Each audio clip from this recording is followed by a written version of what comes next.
Bismillahirrahmanirrahim. Assalamu alaikum. This is Mariam Sajjad with international news around the world. Pakistan to host World Environment Day today. In partnership with the United Nations Environment Programme, Pakistan is hosting World Environment Day on Saturday. The day will celebrate across the world through various events and activities in line with the latest coronavirus regulations. This year, the theme is ecosystem restoration and focuses on resetting our relationship with nature. Strategic depth no lockdown policy on India Afghanistan. Prime Minister Imran Khan said Pakistan is pushing for a political settlement in Afghanistan before foreign troops leave later this year to reduce the risk of civil war in its western neighbor. Egypt sends equipment to begin reconstruction work in Gaza. Egypt has sent a convoy of engineers and building equipment to Gaza to begin reconstruction in the Palestinian enclave after the recent Israeli-Palestinian conflict. Beijing accuses US of suppressing Chinese firms with new list.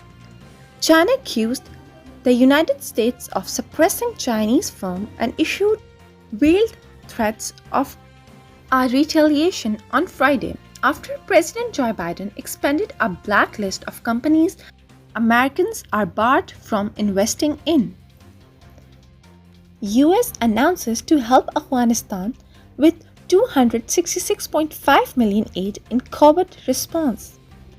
The United States announced Friday more than $266 million in additional humanitarian aid for Afghanistan, intended mainly for its COVID-19 response, as foreign troops continue their withdrawal from the country. Israeli police attack Palestinians running to protest expulsions. The Palestinian Red Crescent said 23 runners were injured when Israeli police fired tear gas and stun grenades at an activist. Organized run in solidarity with Palestinian families facing forced expulsions in occupied East Jerusalem. Iran slams suspension of United Nations voting rights.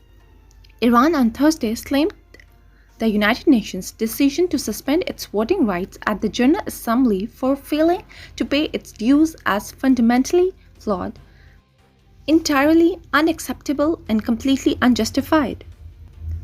India orders 300 million COVID shots as court demands vaccine roadmap. India's government has signed its first purchase order for unapproved COVID-19 vaccines, a day after it faced criticism from the top court about an arbitrary and irrational vaccine rollout that has left millions of people vulnerable. This is end of today's international news. Take care of yourself and stay tuned with CID News Network, Islamabad.